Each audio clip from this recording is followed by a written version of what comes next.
Take two. Okay. So I go down to Central Casting because, like I said, you have to start somewhere, and isn't just being in the background, not saying anything, the very bottom rung of acting. Okay, sign me up. Let's do this. So I looked up Central Casting online, and you pretty much just go in and fill out an application, and they take your picture, and then you're on file. So they had very specific hours about when you were allowed to apply. You couldn't just roll up any time. So it had to be Tuesdays at 11. They would see women from 11 to 1. So cool. I'm going to go to New York on a Tuesday. And because I like to run early, I'm going to take the 8 a.m. bus, get there at 10. I'll have time to freshen up in a Starbucks because I live in Starbucks when I go to New York. I'm going to thank them in my Oscar speech because I've gotten to use so much bathroom usage and Wi-Fi and being able to charge my phone in heat in the winter and the air conditioner in the summer. I spend a lot of time in the Starbucks is what I'm saying. So yeah, run to Starbucks, freshen up, put on some makeup, put on some cute clothes because you know I was sweating between getting to the bus in Philly, getting off the bus, and walking to Central Casting. I'm gross. I have to like towel down. So I pull it together, I go in, I apply. They sort of walk you through what it means to have a job. I mean, seriously, like how to fill out a W-2, how to fill out or a W-4, I mean, and how to be professional and call, and here's how you get a paycheck, and here's how you cash it. It was very strange. Then after that, they take your picture, and then, okay, goodbye. Call us.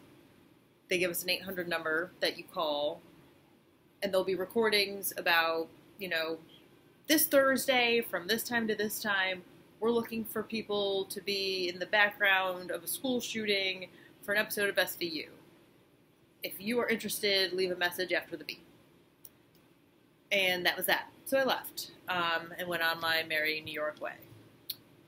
And fast forward a few weeks, I didn't call the 800 number because I don't live in New York, and it's kind of a pain in the ass to get up there on a moment's notice. So I had applied and then kind of never did anything about it. And then randomly, on a Friday in May, I got a call from a number I don't know, so I naturally didn't answer. And when I listened to the voicemail, it was Central Casting asking if I would be available that coming Monday to be in the background of the show The Blacklist. And the scene was going to be at an embassy party, and so they were looking for people to be fancy cocktail guests. And I thought, hell fuck yeah. I'm sorry, are you asking me to get dressed up and pretend to be at a party with James Spader? Yeah, I can do that. Can't wait. Sure. Where do I apply? So I called her back and essentially said, yes, please and thank you. Let me do this. And she told me what I need to wear and blah, blah, blah. And it was super exciting because I have dresses that I bought. I don't know where I thought I was going to wear them, but they were cute and they were pretty and they were probably on a weird sale. So I have them. And now I can wear them to a party with James Spader. Yes. So I'm so excited. And then also terrifyingly nervous because this also means I'm going to have to spend a day with strangers. I'm going to have to talk to people, and I hate to do that sometimes so much. So much. But I got to do it, right? Terrified, but I got to go. So the day of, I catch the super early bus to New York because I'm so terrified of being late. So if I needed to be there at 10 a.m., so I made sure I got to New York by 8 a.m. because you don't know. Too many variables. I can't risk it. This is my big break. So I get to New York at 8 a.m., Penn Station, and I needed to be up, I want to say, the Upper East Side in the 60s. So I had to traverse 30 blocks without sweating in a cocktail dress. Knowing how things go, I did not take the bus in the cocktail dress. I figured I'll change in the Penn Station bathroom, like everybody else, into essentially a prom dress for a grown-up, at 8 in the morning. Let's do this. And then I'll just take the subway to the Upper East Side, like a normal person on a Monday does, in their prom dress, in full makeup. Because I don't know if there's going to be a makeup artist there. I don't want to chance it, so I'm going to go in ready. And I did at 8 a.m. on the subway. Like, it's New York. Everyone's weird. It's totally fine. So I got there, and you sign in, and it's just a sea of people, also in various stages of, like, street clothes and full-on suits and gowns, because we're going to an embassy party, man. And I sign in, the guy tells me where to go, instructs me I have to go over to wardrobe and have them kind of okay what I'm wearing. It didn't even occur to me that this wouldn't be okay. Maybe my idea of fancy would, the shit that I bought on sale from Anthropologie, my idea of fancy might not measure up to what they're expecting from this over-the-top embassy dinner. So then I got very nervous that they're going to embarrass me and tell me how cheap my shit is and that I can't wear it on screen. Because that's probably a thing that's going to happen. But that's what I'm afraid of while I'm waiting in line. And I get up to the front, and she looks me over, and she's like, what else did you bring? Luckily, I did bring a dress because I'm so nervous about shit like that. I packed two. And she picked the other one. Fantastic. Then a little old woman, she came out of nowhere, like a little fairy. Next thing you know, she was over my shoulder like, oh, hey, dear, I can do your hair. Great. Because, again, I put it in a bun back at 33rd and 8th. I've crossed the universe now to the other side of Manhattan. You know it's a mess. So she put it into a nicer bun. And then she's like, all right, you're all set. And then from there we sat for 2.5 hours just hanging out. Because I don't know. I'm actually not quite sure why. I don't know why we needed to be there so early to not do anything. But it's fine because I'm getting paid for all this time. It's just interesting. It doesn't seem efficient is what I'm saying. Time's money, people. So eventually I think like going on the third hour, they finally said, all right, everyone, now we're finally going to go over to the set.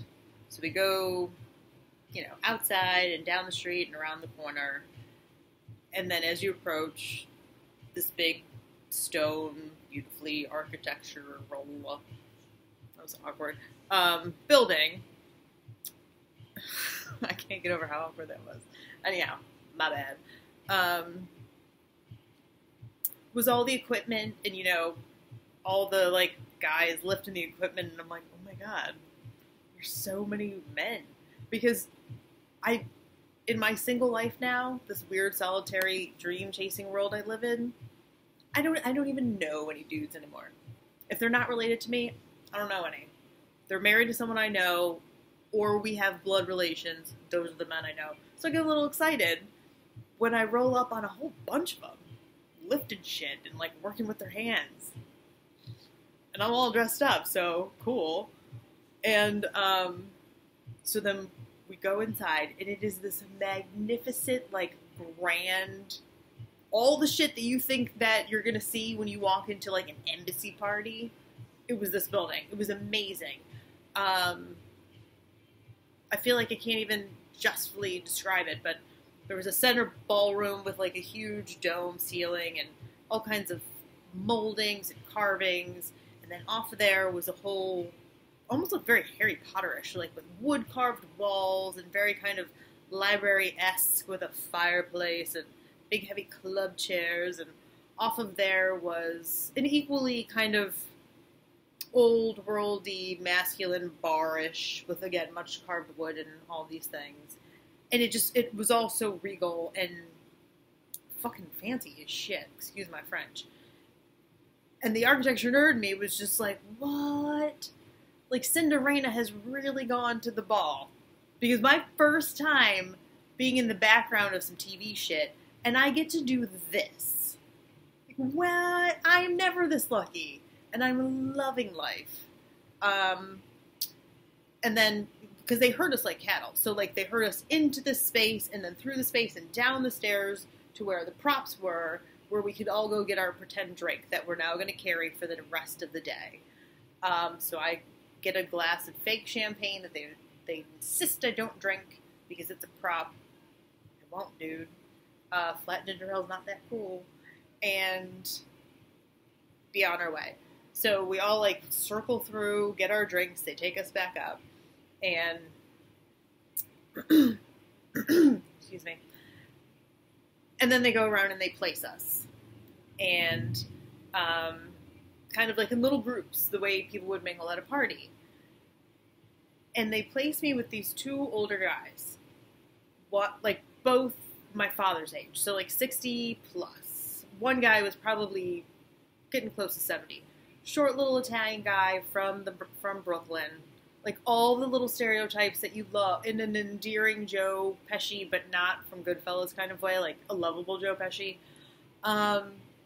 So cute. And he's so excited to be here. This is the best day ever. He just retired, and this is what he's going to do now. Now that he's retired, he's just going to be in the background of shows around New York. Because he used to do a little acting in the 80s, but then he like had to get serious. But now that he's retired, he's back, and you want to hug him. And I also want to strangle him a little bit because I know he's not going to stop talking all day long. And then the other guy I have to stand with, I'm not sure why he seems to think that a woman my age is in any way going to be sexually excited by a man his age. Because you're old enough to have gone to high school with my father. I'm just saying. But like he's kind of giving me that smarmy vibe. And we've only been standing here for 3 minutes, so I'm not interested in doing any more of this for the rest of the day, but this is where I have to stand for the rest of the day. Damn it. And I'm kind of just making my peace with it. Like, okay, is what it is. Make the best of it. This will not be the first time in my life I've been stuck in a conversation I don't want to be in. Just mutter through and then live your life. And by the grace of God, this little man with a walkie-talkie comes over and takes me and says, you know what, no, I want to switch you. And he takes me across the room and stands me with what I don't mind saying is a poor man's Christy Brinkley, but even a poor man's Christy Brinkley is still really hot. And this chick is like 50-something, and she looks great. Yes, I do want to stand next to her because she's hot. And it was then that I kind of looked around the room and realized, like, why am I the only person here who's not older? And I don't mean that any sort of way, but you know what I mean. And then I thought, oh shit. Have I crossed the line? Am I older now? Is that what's happening? Oh. I'm going to stop talking because this story's going to go on forever.